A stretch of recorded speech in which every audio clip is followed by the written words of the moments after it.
présenter le projet raffinerie d'Adrar. C'est le premier projet intégré réalisé par la Sonatrach sous l'égide du ministère de l'Énergie et des Mines.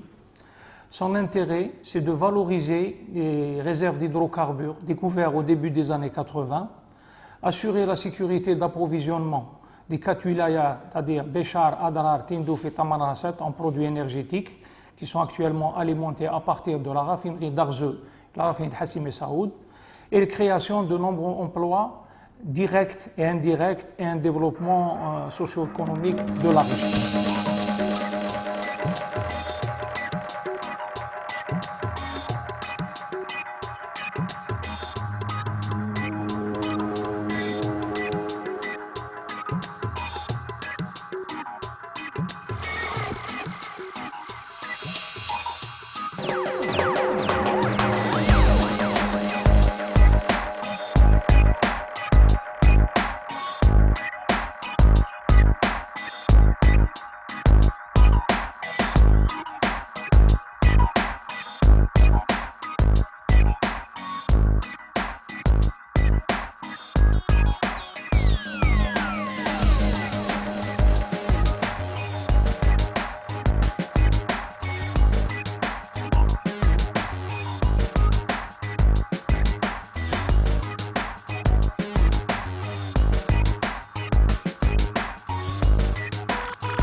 C'est un projet qui est composé de 3 volets.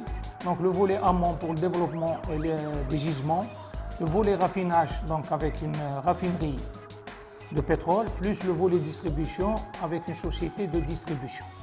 La raffinerie est composée essentiellement des unités process suivantes, c'est-à-dire distillation atmosphérique d'une capacité de 600 000 tonnes de traitement brut, un gaz plant, c'est-à-dire une unité de séparation des GPL, un réforming catalytique pour les essences, plus une première unité dans le domaine du raffinage en Algérie, le cracking catalytique. En plus de ces unités process, il y a toutes les utilités nécessaires pour le fonctionnement de cette raffinerie. C'est-à-dire nous sommes autonomes en production d'électricité. Nous avons une centrale de 18 MW avec 3 turbos alternateurs, 2 en fonctionnement, 1 en stand-by, plus un traitement des eaux, des chaudières, une unité de production d'azote. Cette raffinerie produit tous les carburants nécessaires à ces régions-là, à savoir du propane, du butane, des essences normales et super, du jet aviation plus du gasoil.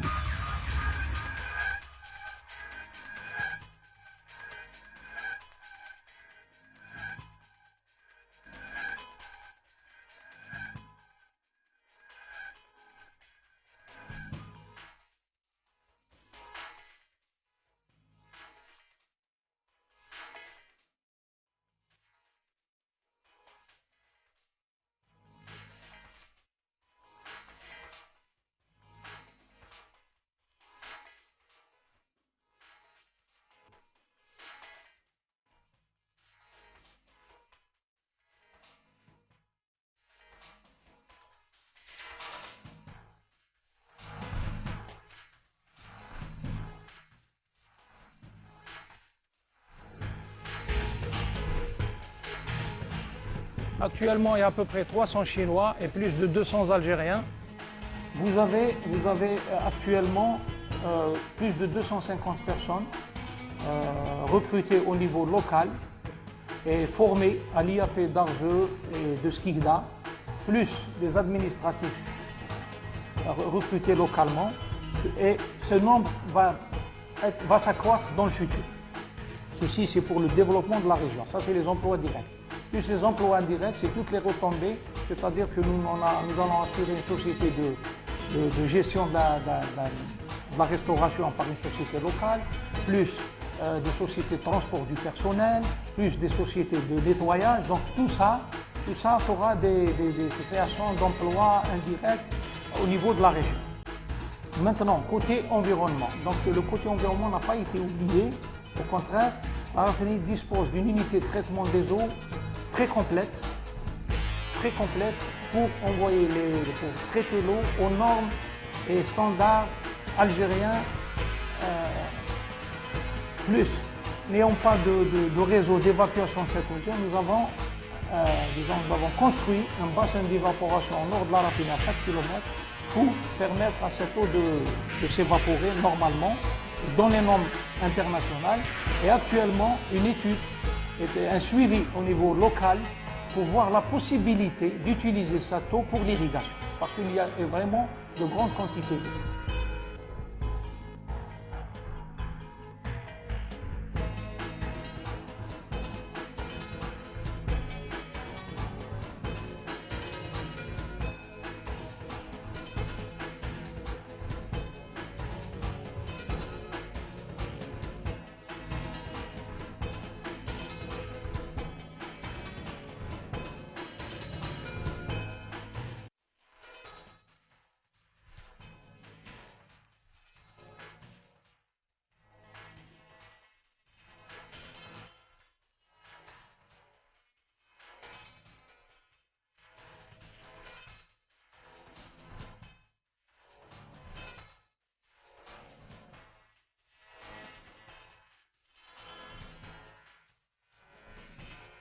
Ce qui concerne cette raffinerie, pour les gens de cette région-là, ça représente vraiment un événement exceptionnel.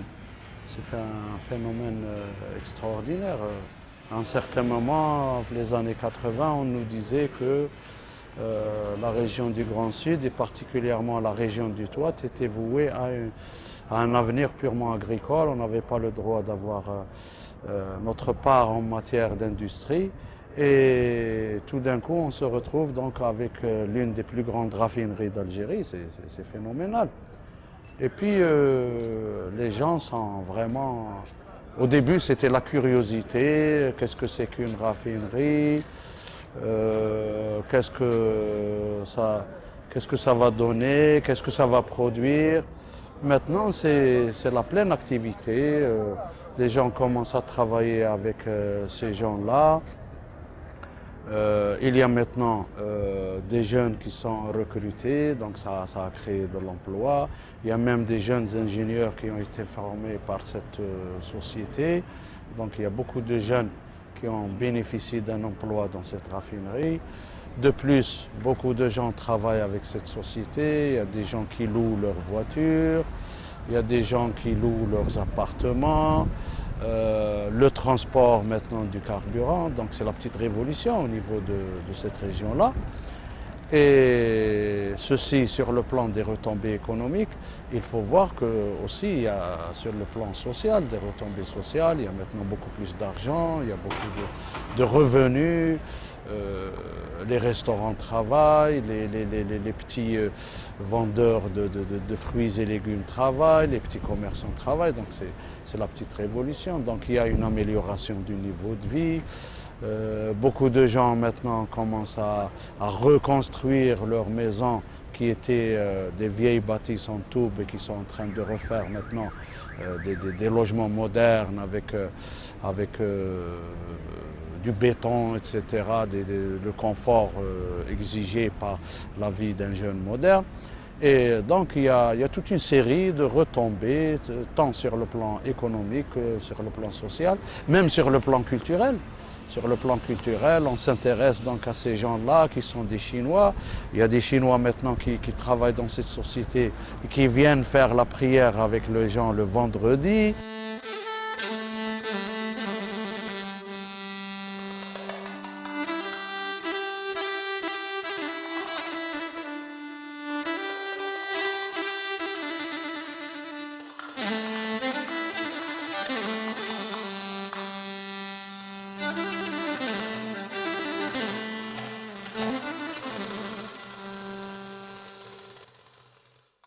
بسم الله بها البداية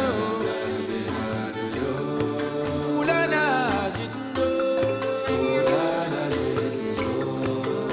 نزور صحاب ولا تنين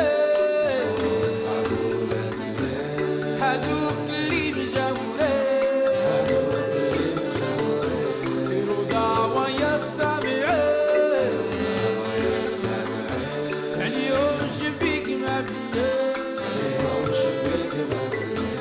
على بالراحة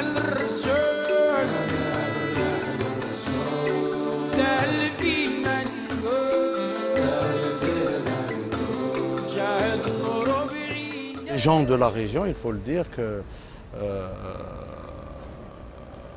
actuellement, ils sont en train de voir il faut voir la commune aussi de Sba qui est totalement bouleversée par cette raffinerie, etc. Et donc les gens fondent un grand espoir sur cette raffinerie dans l'avenir pour créer plus d'emplois, pour améliorer le niveau technologique de nos enfants, parce qu'il faut dire que c'était une région essentiellement à vocation agraire, c'était le jardin, la palmeraie, l'oasis, la fogara. Et on se retrouve donc tout d'un coup en face d'un bouleversement industriel et technologique.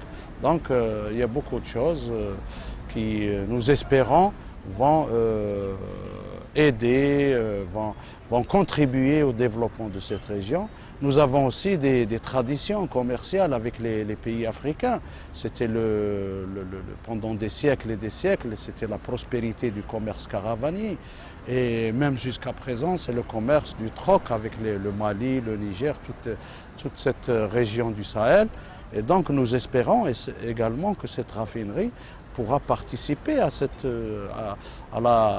au relancement, si vous voulez, de cette activité commerciale frontalière. Pourquoi pas un de ces jours, d'autant plus que beaucoup de gens maintenant investissent dans le transport du carburant. Il y a beaucoup de gens maintenant qui investissent dans ce domaine. C'est une activité qui devient de plus en plus florissante. Pourquoi maintenant en ramener de l'essence, du carburant, des huiles d'Arze, de Hassim Saoud, de Béchar, etc. Maintenant, c'est nous qui fournissons ces produits-là à d'autres wilayats. Donc pourquoi ne pas, par exemple, à l'avenir, étendre cette activité commerciale vers les pays limitrophes et qui contribuera non seulement à redynamiser cette activité commerciale séculaire et également jouer un rôle également culturel, parce que c'est nos voisins, nous avons beaucoup de liens avec eux, nous avons beaucoup de chiours qui de chez nous sont partis propager la parole de Dieu, l'islam dans cette région-là. Donc ça contribuera également à resserrer ces liens culturels avec ces pays limitrophes.